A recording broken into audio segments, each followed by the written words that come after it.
श्रीमातङ्गी अष्टोत्तरशतनामावलिः। ॐ महामत्तमातङ्गिनी सिद्धिरूपायै नमः। ॐ योगिन्यै नमः। ॐ भद्रकाल्यै नमः। ॐ रमायै नमः। ॐ भवान्यै नमः। ॐ भवप्रीतिदायै नमः। ॐ भूतियुक्तायै नमः। ॐ भवाराधितायै नमः। ॐ भूतिसम्पत्कर्यै नमः। ॐ धनाधीशमात्रे नमः। ॐ धनकारधृष्टायै नमः। ॐ धनेशार्चितायै नमः। ॐ धीरवापीवराङ्ग्यै नमः। ॐ प्रकृष्टप्रभारूपिण्यै नमः। ॐ कामरूपप्रहृष्टायै नमः। ॐ महाकीर्तिदायै नमः। ॐ कर्णनाल्यै नमः। ॐ करालीबघायै घोररूपायै नमः। ॐ बगाङ्ग्यै नमः। ॐ भखाह्वायै नमः। ॐ बघप्रीतायै नमः। ॐ भीमरूपायै नमः। ॐ भवान्यै नमः। ॐ महाकौशिक्यै नमः। ॐ कोशपूर्णायै नमः। ॐ किशोरी किशोरप्रियानन्देहायै नमः। ॐ महाकारणकारणायै नमः। ॐ कर्मशीलायै नमः। ॐ कपालीप्रसिद्धायै नमः। ॐ महासिद्धकण्ठायै नमः। ॐ मकारप्रियायै नमः। ॐ मानरूपायै नमः। ॐ महेश्यै नमः। ॐ महोल्लासिनीलास्य लीलाङ्ग्यै नमः। ॐ क्षमाक्षेमलीलायै नमः। ॐ क्षभाकारिण्यै नमः। ॐ अक्षयप्रीतिधायै नमः। ॐ भूतियुक्तायै नमः। ॐ भवान्यै नमः। ॐ भवाराधिदायै नमः। ॐ भूतिसत्यात्मिकायै नमः। ॐ प्रबोद्भासितायै नमः। ॐ भानुभास्वत्करायै नमः। ॐ धराधीशमात्रे नमः। ॐ धराकारदृष्ट्यै नमः। ॐ धरेशार्चितायै नमः। ॐ धीवराधीवराङ्गायै नमः। ॐ प्रकृष्टप्रभारूपिण्यै नमः। ॐ प्राणरूपप्रकृष्टस्वरूपायै नमः। ॐ स्वरूपप्रियायै नमः। ॐ चलत्कुण्डलागामिन्यै नमः। ॐ कान्तयुक्तायै नमः। ॐ कपालाचलायै नमः। ॐ कालकोद्धारिण्यै नमः। ॐ कदम्बप्रियायै नमः। ॐ कोटरीकोटदेहायै नमः। ॐ क्रमायै नमः। ॐ कीर्तिदायै नमः ॐ कर्णरूपायै नमः ॐ काक्ष्म्यै नमः ॐ क्षमाङ्ग्यै नमः ॐ क्षयप्रेमरूपायै नमः ॐ क्षभायै नमः ॐ क्षयाक्षयायै नमः ॐ क्षयाह्वायै नमः ॐ क्षयप्रान्दरायै नमः ॐ क्षवद्कामिन्यै नमः ॐ क्षारिणी क्षीरपूर्णायै नमः ॐ शिवाङ्ग्यै नमः ॐ शाकम्भर्यै नमः ॐ शाकदेहायै नमः ॐ महाशाकयज्ञायै नमः ॐ फलप्राशकायै नमः ॐ सकाह्वायै नमः ॐ शकाह्वाशकाख्यायै नमः ॐ शकायै नमः ॐ सकाक्षान्तरोषायै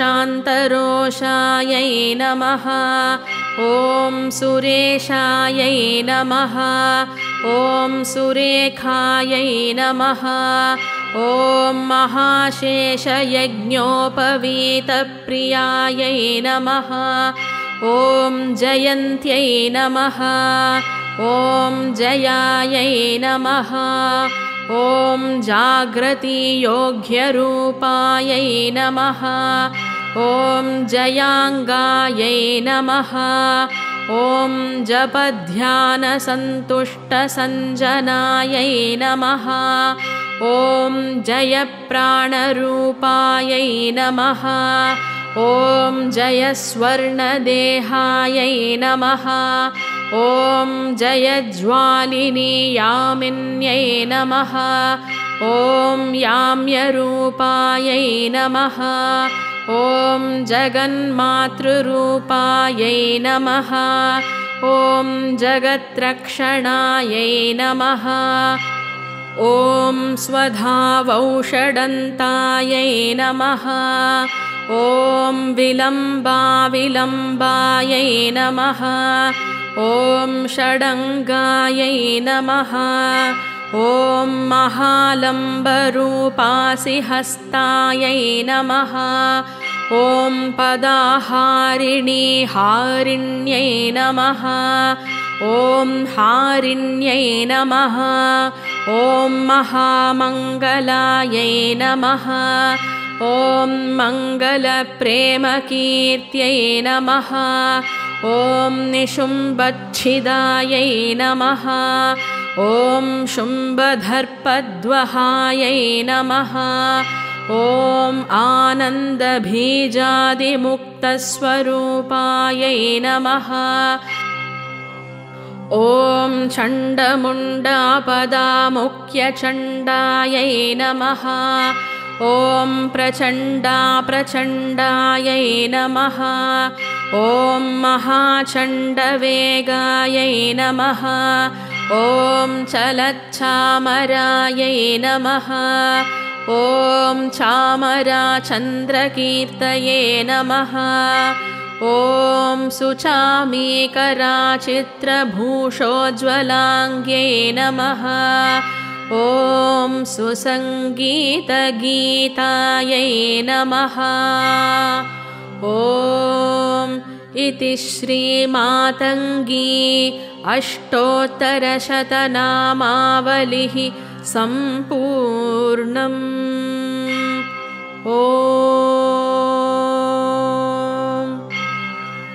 समर्पणम् यदक्षरपदभ्रष्टं मात्राहीनं तु यद्भवेत् तत्सर्वं क्षम्यतां देवी नारायणी नमोऽस्तु ते। विसर्गबिन्दुमात्राणि पदपादाक्षराणि च न्यूनानि चातिरिक्तानि क्षमस्व परमेश्वरी अन्यथा शरणं नास्ति त्वमेव शरणं मम तस्मात् कारुण्यभावेन रक्ष रक्ष महेश्वरी ॐ शान्ति शान्ति शान्तिः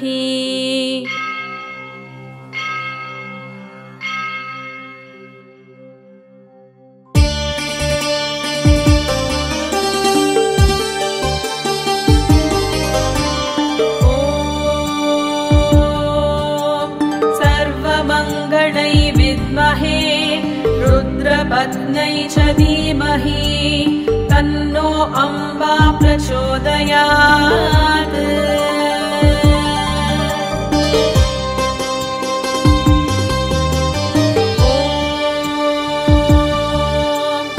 सर्वमङ्गलै विद्महे रुद्रपत्न्यै च धीमहि तन्नो अम्बा प्रचोदयात्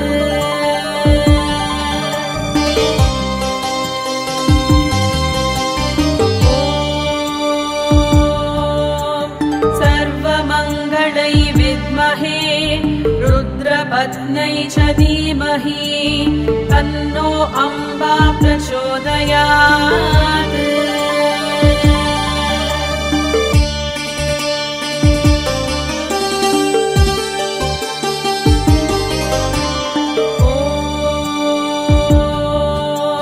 सर्वमङ्गलै विद्महे रुद्रपत्न्यै च धीमहि तन्नो अम्बा प्रचोदयात्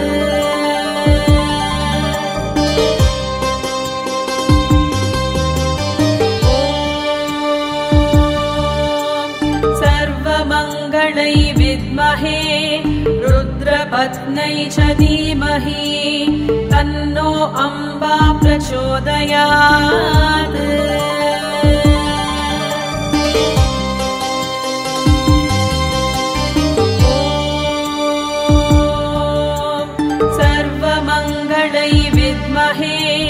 रुद्रपत्न्यै च धीमहि तन्नो अम्बा प्रचोदयात्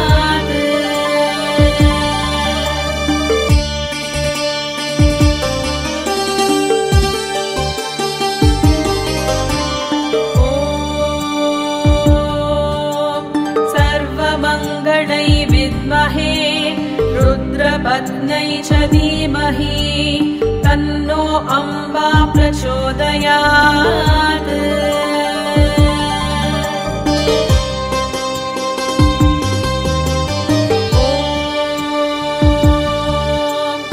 सर्वमङ्गलै विद्महे रुद्रपत्न्यै च धीमहि तन्नो अम्बा प्रचोदयात्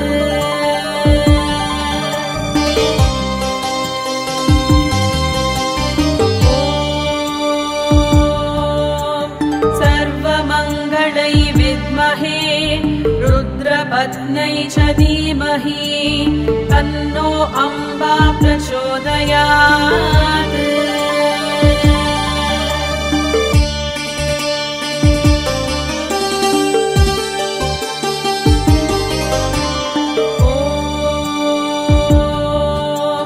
सर्वमङ्गलै विद्महे रुद्रपत्न्यै च धीमहि तन्नो अम्बा प्रचोदयात्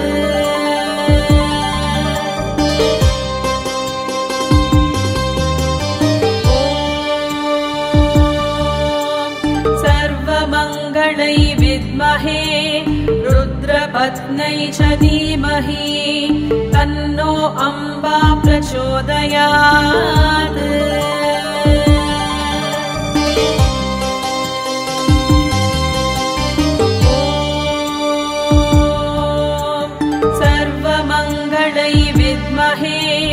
रुद्रपत्न्यै च धीमहि तन्नो अम्बा प्रचोदयात्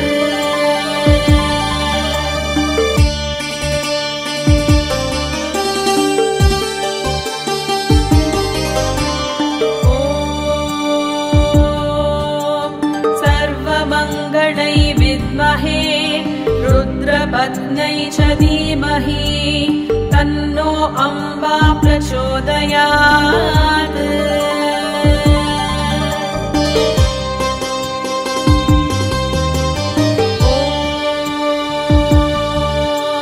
सर्वमङ्गलै विद्महे रुद्रपत्न्यै च धीमहि तन्नो अम्बा प्रचोदयात्।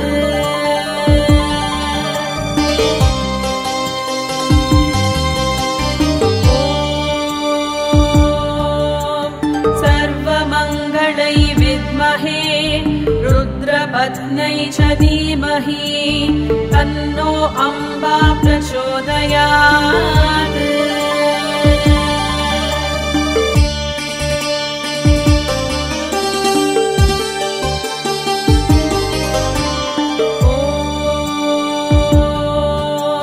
सर्वमङ्गलै विद्महे रुद्रपत्न्यै च धीमहि तन्नो अम्बा प्रचोदयात्।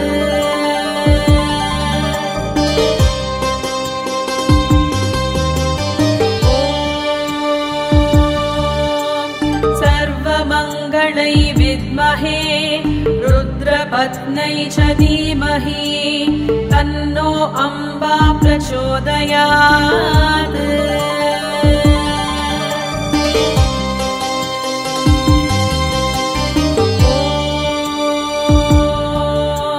सर्वमङ्गलै विद्महे रुद्रपत्न्यै च धीमहि तन्नो अम्बा प्रचोदयात्।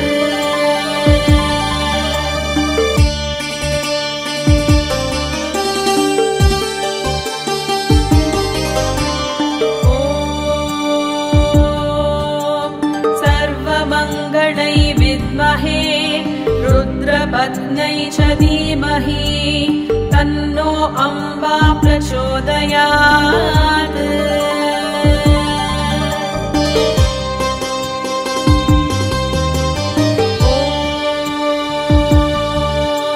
सर्वमङ्गलै विद्महे रुद्रपत्न्यै च धीमहि तन्नो अम्बा प्रचोदयात्।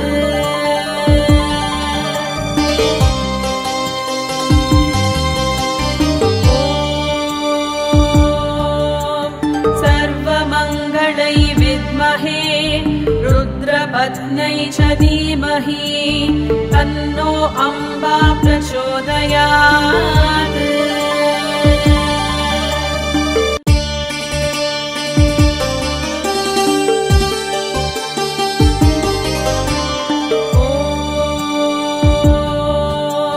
सर्वमङ्गलै विद्महे रुद्रपत्न्यै च धीमहि तन्नो अम्बा प्रचोदयात्।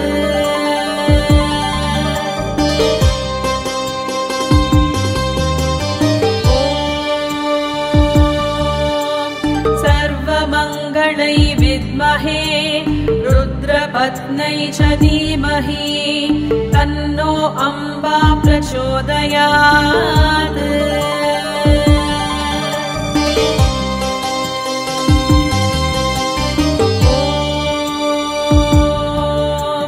सर्वमङ्गलै विद्महे रुद्रपत्न्यै च धीमहि तन्नो अम्बा प्रचोदयात्।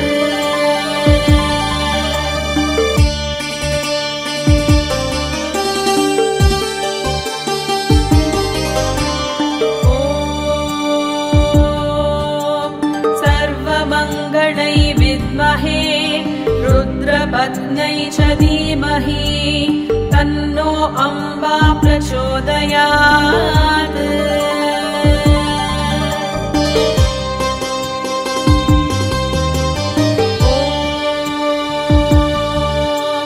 सर्वमङ्गलै विद्महे रुद्रपत्न्यै च धीमहि तन्नो अम्बा प्रचोदयात्।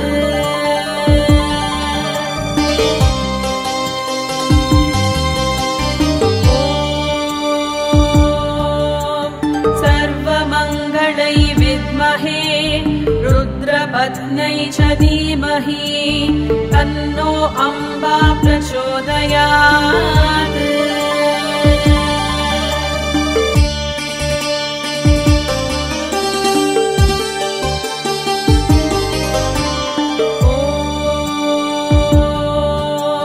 सर्वमङ्गलै विद्महे रुद्रपत्न्यै च धीमहि तन्नो अम्बा प्रचोदयात्।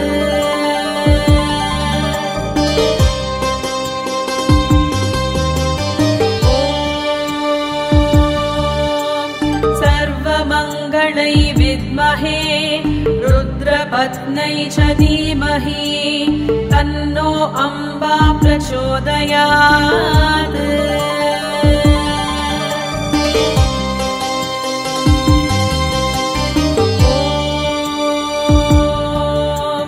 सर्वमङ्गलै विद्महे रुद्रपत्न्यै च धीमहि तन्नो अम्बा प्रचोदयात्।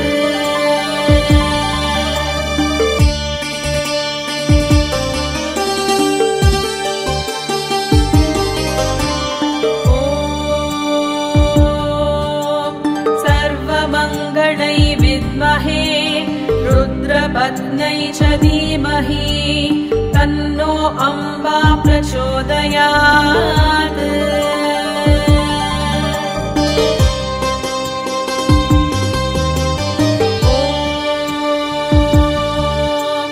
सर्वमङ्गलै विद्महे रुद्रपत्न्यै च धीमहि तन्नो अम्बा प्रचोदयात्।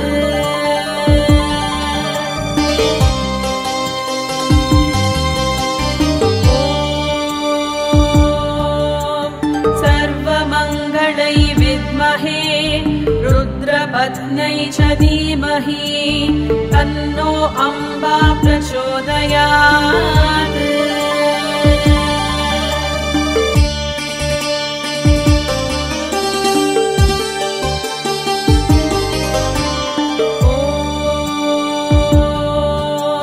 सर्वमङ्गलै विद्महे रुद्रपत्न्यै च धीमहि तन्नो अम्बा प्रचोदयात्।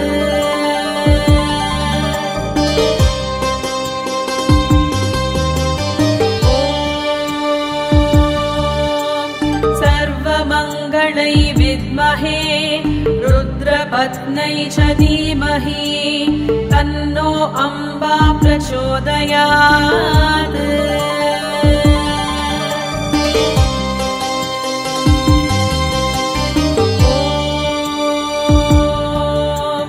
सर्वमङ्गलै विद्महे रुद्रपत्न्यै च धीमहि तन्नो अम्बा प्रचोदयात्।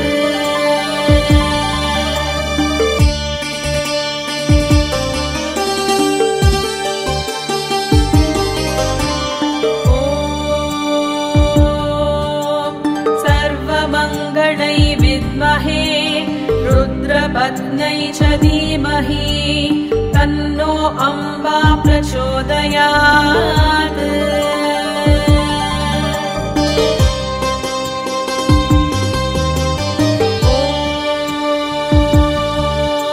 सर्वमङ्गलै विद्महे रुद्रपत्न्यै च धीमहि तन्नो अम्बा प्रचोदयात्।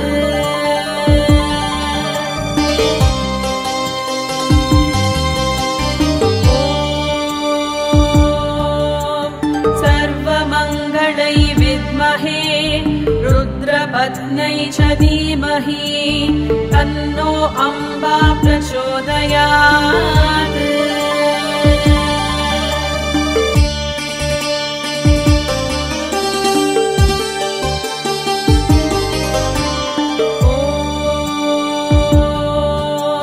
सर्वमङ्गलै विद्महे रुद्रपत्न्यै च धीमहि तन्नो अम्बा प्रचोदयात्।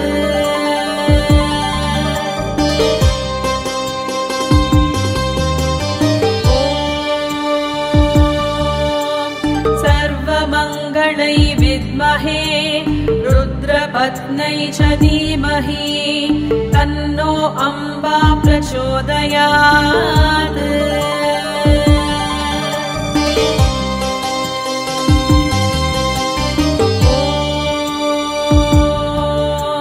सर्वमङ्गलै विद्महे रुद्रपत्न्यै च धीमहि तन्नो अम्बा प्रचोदयात्।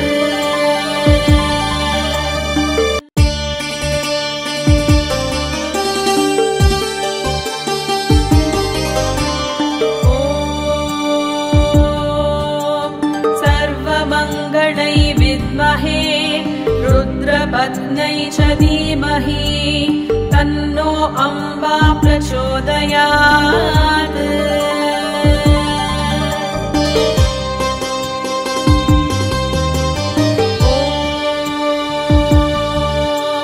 सर्वमङ्गलै विद्महे रुद्रपत्न्यै च धीमहि तन्नो अम्बा प्रचोदयात्।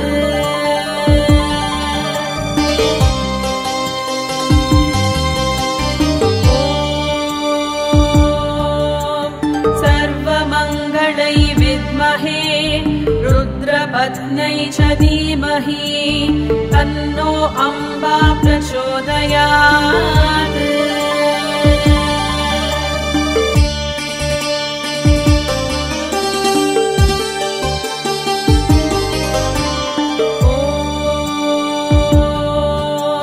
सर्वमङ्गलै विद्महे रुद्रपत्न्यै च धीमहि तन्नो अम्बा प्रचोदयात्।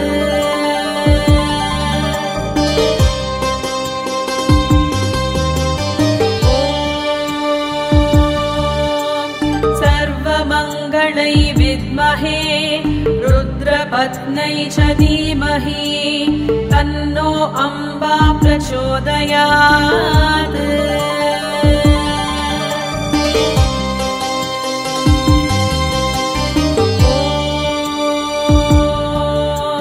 सर्वमङ्गलै विद्महे रुद्रपत्न्यै च धीमहि तन्नो अम्बा प्रचोदयात्।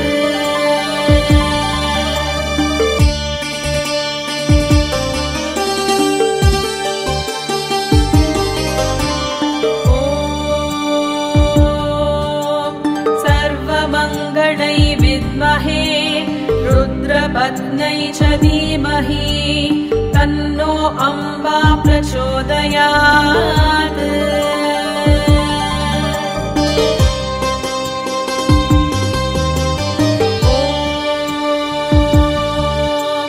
सर्वमङ्गलै विद्महे रुद्रपत्न्यै च धीमहि तन्नो अम्बा प्रचोदयात्।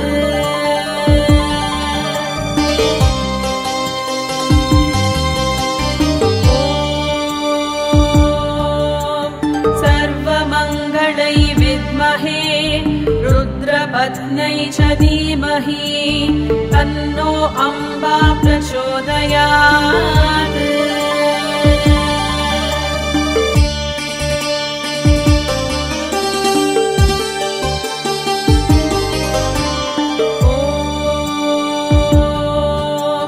सर्वमङ्गलै विद्महे रुद्रपत्न्यै च धीमहि तन्नो अम्बा प्रचोदयात्।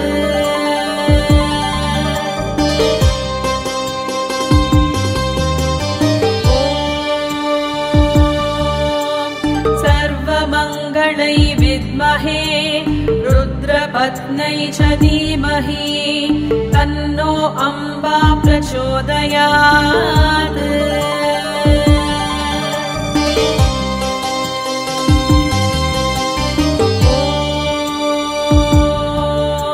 सर्वमङ्गलै विद्महे रुद्रपत्न्यै च धीमहि तन्नो अम्बा प्रचोदयात्।